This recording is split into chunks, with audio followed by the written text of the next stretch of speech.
Hello, YouTube. Today, what I've been thinking about a lot is kind of growing up. And what I mean by that is I'm in my early to mid 30s now. I don't know. I feel like really at the cusp of mid 30s. And I've been thinking about how just a few years ago, like 3 or 4 years ago, I was so dramatically different than I am now. Everything was different. My hobbies were different. My lifestyle was different. My expectations from people were different. My expectations of myself were different. And it's almost so just jarring for me that I even think if I could talk to my past version of myself from that time period, I I think it would be difficult for me to have patience with her, because I can see now all of the ways that she was self-sabotaging and all of the ways that she was behaving that were not really in alignment with her core values. And yeah, it is so different that I do feel like I can refer to that version of myself, that past iteration, in that way as if she were somebody different. And on the one hand, I think it's very exciting because it's like, wow, human beings are capable of so much change and so much growth. I'm excited to see who I'm going to become in my late 30s and in my 40s. But I think it also does help me understand that people are on their journey, and what's important for me is to find people who can help facilitate my growth as I am today. And that's why it's important to cultivate a few relationships that are meaningful over like a lot, you know? And I definitely think that for me, writing did contribute to me growing up. There's this power that comes with giving oxygen to your words, the thoughts that live inside of your head. You take them from there, and they're still kind of embryonic, right, when they're in your mind, but you take them from there and then you put them onto a page, right? And some thoughts, some ideas, when they're in front of you, when you say them out loud, when you read them on paper, they kind of lose their power. They lose what the potency they had in your mind. And it's liberating, right? And I think especially with how much we're conditioned, especially as women, to feel shame when we write about things that are happening to us, have happened to us, fears that we have, anxieties that we have, that power that they're given, it dissipates.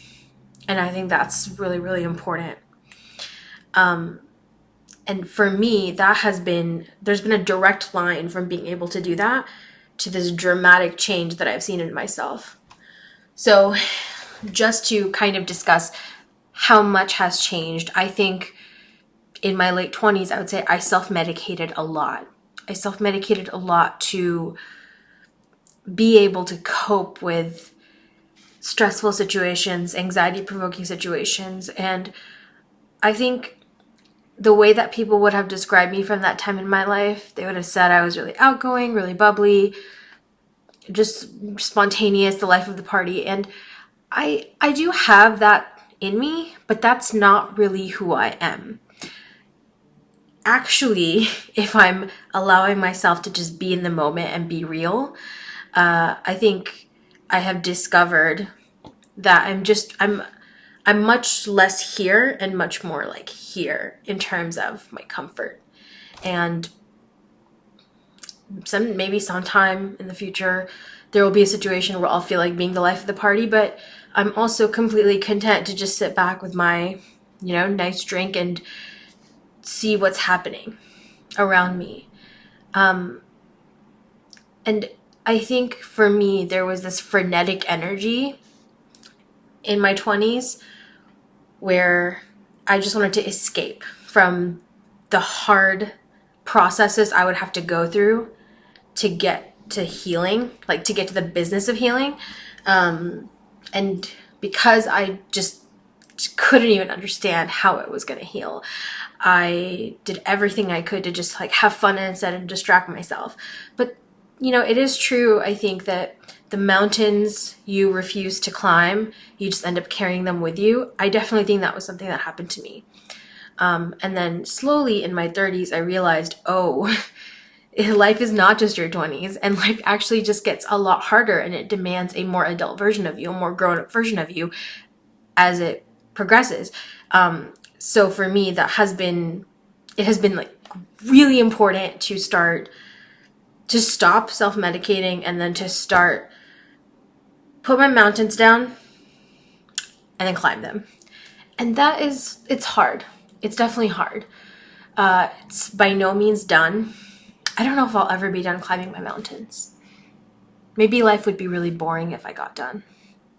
But I will say that the hardest parts, the ones I thought, how am I possibly going to climb this part? Many of them I did. And it wasn't always graceful, and I wasn't always, I didn't always have the best words or the best method, but I got through it. And my life just looks so different even mid-climb.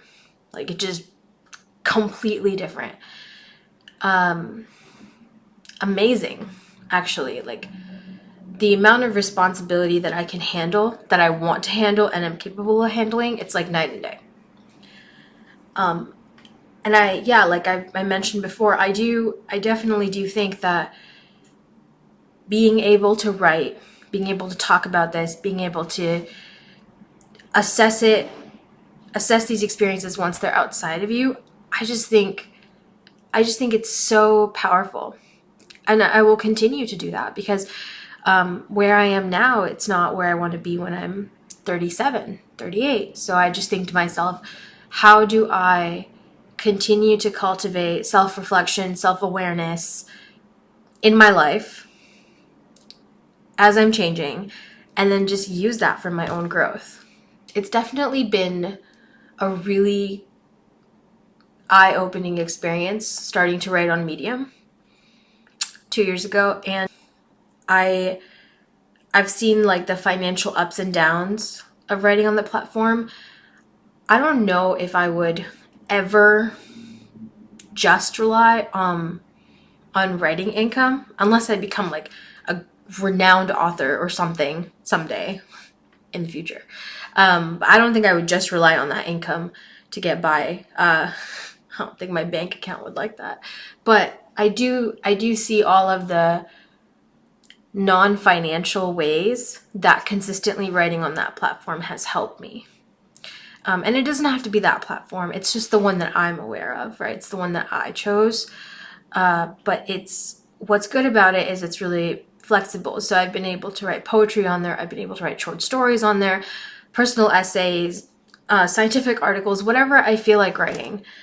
And that flexibility definitely lends itself to a time period in your life where like you want to be, self-reflective, and like you don't just want to like stick to a pattern, like, oh, gotta write this like thesis statement and then, this paragraph followed by the next body paragraph.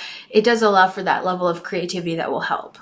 But I know that there are other websites where people do that. If you're not somebody who wants to share your writing, I think some options you have, obviously you can just write anywhere, like online, under a pseudonym, or you can just do it in a doc. But one other really great thing about writing online for people is sometimes I'll get these messages. I don't really open my comments up very often, just because I don't really have a lot of time to answer messages. But the people who have emailed me, they'll say something like, hey, this really resonated with me, or they'll tell me a story about their own life, or they'll teach me something, right? They'll share an experience with me where I learned from that. And I think that's another way that you can really grow.